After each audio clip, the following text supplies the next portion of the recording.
Hey guys, welcome to Coffee Talk with Team Callahan. I am Laura Hyatt, partner and director of operations here at the team, and today we are talking all things bugs, termites, all those fun things with our special guest, Matt Harper from Arrow Exterminators. Hello, hey everybody. You're just gonna say hello? Great, welcome. So Matt, tell us a little bit about yourself, or Arrow, kind of what do you want to share with the internet?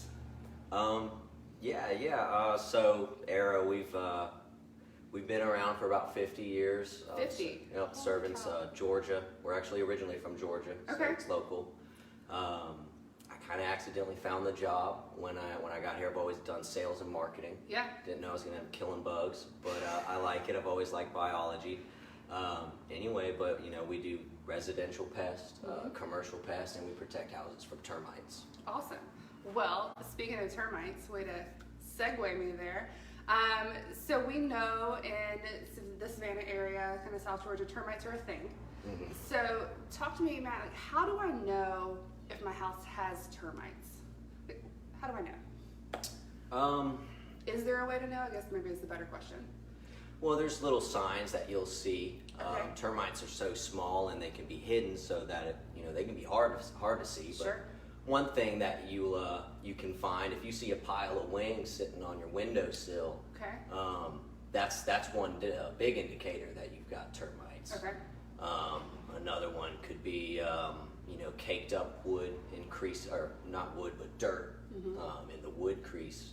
So those are a couple little things, but the best way is to have somebody come do an inspection to find out. Right, and if you're purchasing a home in Savannah and you're getting a loan, so your lender's going to require that you have a clear wood infestation letter or whatever name they have these days. Right. And that is where essentially we contact you or some pest control company, termite inspector, to come out and just do a termite inspection, right? Yep, yeah, that happens all the time. Like you said, some lenders do require it, and we come out and we will do an inspection on the house, and then issue what a lot of people call a clearance letter or a WDO report. People do call them that. That's how we ended up meeting. So. Yeah, you crawl under the houses. God bless you for that.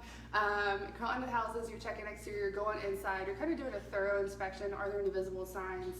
And sometimes you might find evidence of previous termites even. Mm-hmm. Yeah. Right? Oh yeah. Yeah. And so let's say I do have active termites. You come out, you do an inspection, I have active termites. A solution could be to put a termite bond on the property. So what is a termite bond? So a termite bond is basically an agreement for service between the customer and a pest control company. The customer buys the bond, and the pest control company puts a treatment around the building which protects the house from termites. So you get rid of the current active, or treat them, yes, and then do a preventative measure for future. Exactly. Gotcha. They typically last, are they a year-long bond? How long do they last? How long do I have to renew them? There's different types, and different ones have different durations of length, okay. But there is always an annual renewal. So you could say that every year the customer would re-up on their renewal for the service. Yeah.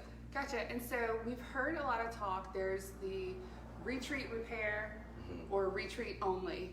Kind of what's common these days, and what's the difference between the two? So both of them provide protection from termites. So you both get that. The biggest difference with a repair and retreat, they're usually done on homes that don't have a lot of what we would call conducive conditions. Okay. We can go into that, but on a house that doesn't have a lot of those, we would pony up some money. Let's say there's a board, like the baseboard right here. Okay. And let's say we find that there's live termites in there. Well, with the repair and retreat, a company would not only treat termites if we found that there, but we would also repair and pay for any of the damage. Okay, right, yes. Gotcha. And most commonly these days, I mean, is it common to get a retreat repair, or is it common to get the retreat only, or is it up to the customer to decide, and obviously their house, to decide if that's the options that are available? More or less, it's up to the condition of the house, okay. And then the inspector. Some conducive conditions would be lots of wood to ground contact. You have a bunch of post wooden decks that are hitting the ground directly. Right. Avenues essentially for the termites. Exactly. And food. Yes. Yeah, exactly. Exactly. And then another one would just be if there's a huge amount of previous damage, that would be something that would probably be more of a retreat basis. Okay, gotcha. And so do you recommend that everyone in the area at least get a termite inspection, or should they have a termite bond? Like, is it just peace of mind, or is it like this is a legit thing to make sure that we maintain the structural integrity of your house? I would recommend if you own your home, you definitely need to have a termite bond, especially in this area. People refer to the southeast region as the termite belt, and that's because they're literally everywhere. Yeah. So it's something that if you own the home, you definitely need. Okay, good to know. And on average, they run several $100s. It all depends upon the size of the home and whatnot. But y'all can give quotes, right? Hey, Mr. Homeowner, here's how much a termite bond would be for your property. Yep. So the first step would be to have an inspector come out, do an inspection upon the house, and a lot of it is based upon size, and they can range anywhere from $500 to $1,200. It really just depends. It just depends, and so the first thing you'd want to do is get an inspection. Gotcha. So we know that you do more than just termites, right? There's pest control as well.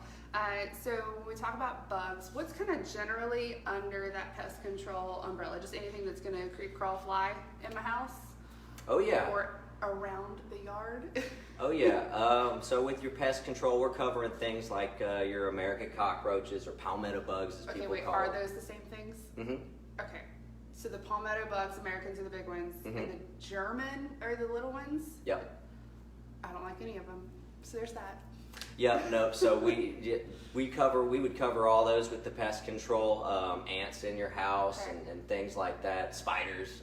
So that's what we cover with your quarterly pest. Okay, gotcha. And then if something were to happen, obviously this happened to me last year. Hey, I've got some yellow jackets in the yard that I can't get rid of.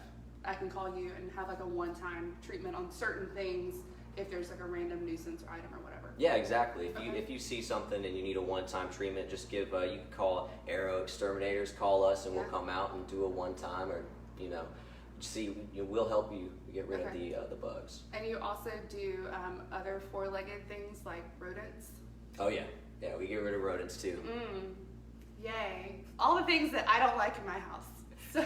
Yeah, anything you don't want paying rent, we get rid of. Awesome. So what are just some best practices or some tips to, hopefully I don't have to call you to get rid of these items or these creatures.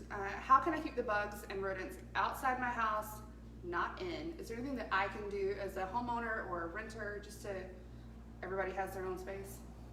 Yeah, there's actually lots of things that you can do to help prevent any kind of pest from coming inside. Bugs and animals are trying to get in for three things: food, water, and harborage or shelter. So basically what a human wants. Yeah, pretty much. Yeah, exactly. So one thing you can do, the weather stripping around a door, make sure that's sealed up.